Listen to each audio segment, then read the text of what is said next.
Ms. Crockett. Thank you, Mr. Chair. MAGA Republicans can't let go. That should be the name of this hearing. I'm glad that seemingly we have now accepted that President Joe Biden won the election, even though now we are blaming President Trump's loss on Twitter. Can we finally let it go? This is why Democrats are reinforcing that in this hearing, we should be talking about the threats to our democracy. That's the real threat, not an old article that seemingly couldn't reach the viewership it sought through its own platform to disparage and attempt to skew the election in favor of a twice impeached former president who lost a secure and fair election.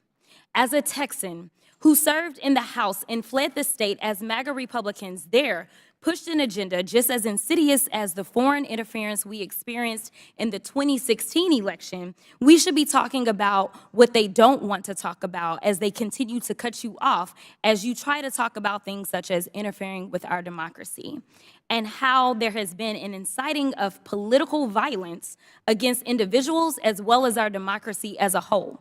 We are supposed to live in the land of the free, and when some people are afraid of losing power, they engage in conspiracy theories and distractions, such as the Joe Biden, a candidate at the time, not government actor at the time, colluded with social media to win.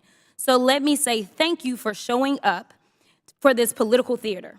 Unfortunately, the American people deserve better of its leaders. They deserve a robust conversation around the very real and very present threats to our democracy, the greatest democracy in this world. So with that being said, let me be clear. I believe that there has been testimony previously by Miss Navaroli. I hope I'm not just killing your name right now. At some point, you stated if January 6th and anything like it, that language, if we would have seen that happen in any other country with any other leader, Twitter would have acted completely differently.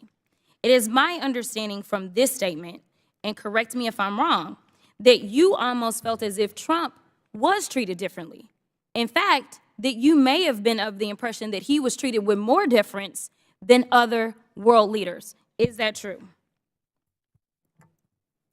Yes. As I testified earlier today, Twitter bent and broke its own rules in order to protect dangerous speech, like the tweets that were directed towards Representative Ocasio-Cortez. And when we talk about bending, it's my understanding from another deposition that there were actual alarms that would go off if someone would access Trump's Twitter account other than, I believe, the CEO. It was my understanding that alarms would ring within Twitter if the account was accessed outside of a select group of individuals who had access to that account. Are you aware of this being an ongoing practice for other individuals' Twitter accounts? At my time at Twitter, the former President Donald Trump's account was the only account that I did not have access to. Okay, so we know that there weren't individual actors running around Twitter setting off alarms every other day. Is that correct? Not to my knowledge, no. Okay. Now, as we talk about January 6th, because I think that's the only thing we should be talking about, what I want to talk about is what, and anyone can answer this question. Did you see a correlation between a rise in homegrown domestic white supremacy online as it correlates to leading up to January 6th?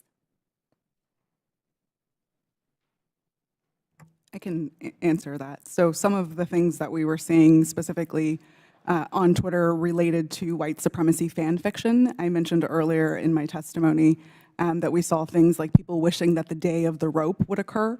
That comes from things like the Turner Diaries, which are, again, white supremacy fan fiction. You would also agree with me that it was clear that white extremists were seemingly triggered and activated to take action against our very democracy here at home by some of the activity that was going on Twitter, correct? Yes, I believe so. Now, just to make sure that we can summarize what we allegedly are here to talk about, you all would agree with me when I say that there was no physical damage or destruction to structures, limb, or life as it relates to this article, yet we do know that there was actual harm, physical harm as well as destruction that occurred as a result of January 6th, correct? Yes, people died on January 6th. Thank you. You know, I'm beginning to feel like a little bad for the majority. Like I just feel guilty because you guys have come today to try to prove that the Biden administration in coordination with Twitter is impugning free speech. And the problem is that Donald Trump, he is just this thing that hangs around your neck. Because at every turn, he undermines whatever credibility you want to have on this subject.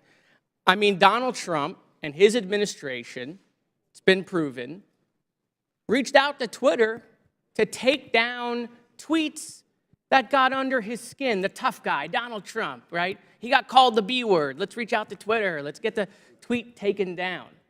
You guys have no credibility. You have none. Your own guy taking free speech off of Twitter.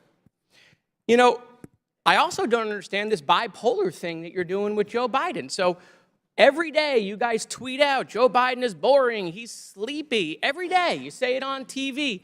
Now you want to tell the American people Joe Biden is an international super mastermind along with his son Hunter.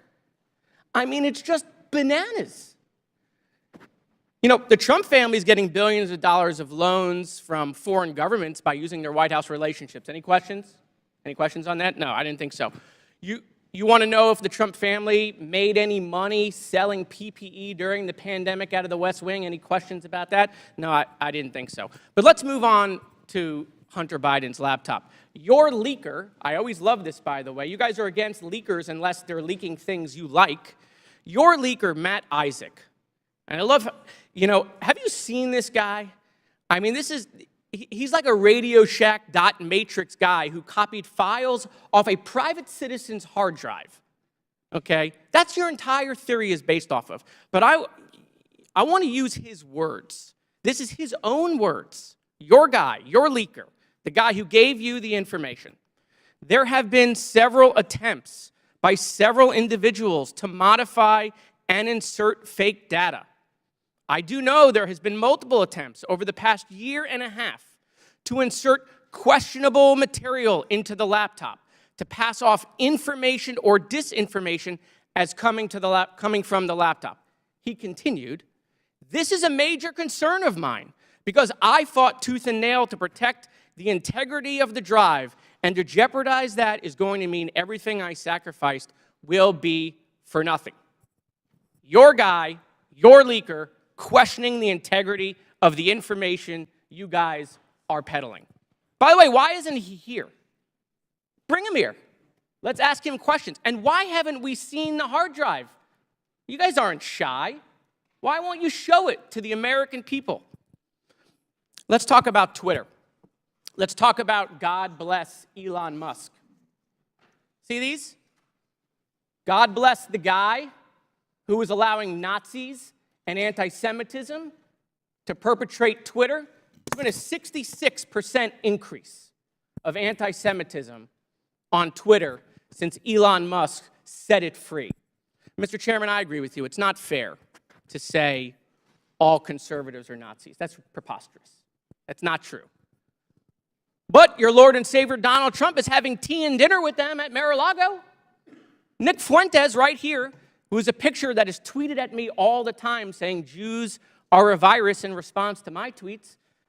Donald Trump's having dinner with him. Nazis at Mar-a-Lago. And so, no, not all Republicans are Nazis, but I got to tell you, Nazis seem really comfortable with Donald Trump. So I have questions about that, Mr. Chairman. Why is that? Why do I get these tweets? Let's talk about Kanye West, right? The chairman of the Judiciary Committee for 3 months praising Kanye West. We love Kanye, right? A Nazi. Clearly now. It took months for that tweet to come down. How come? I mean, these are things I'd love to know. Is it because maybe they're your voters?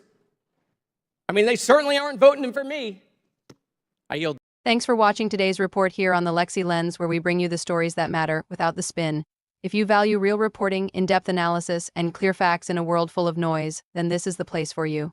So take a moment right now to subscribe to the channel. It's quick, it's free, and it ensures you're always up to date on the biggest headlines, breaking developments, and the deeper context behind the news. Don't forget to hit that like button. It helps more people find our content and tells the algorithm this story is worth seeing. And while you're at it, tap the notification bell so you're the first to know when our next report drops. We post regularly, covering everything from political power moves to behind-the-scenes developments mainstream media often ignores. So if you want sharp reporting with no fluff, you're in the right place. Got something to say? Leave a comment below. We read them, we respond, and your voice is part of this conversation.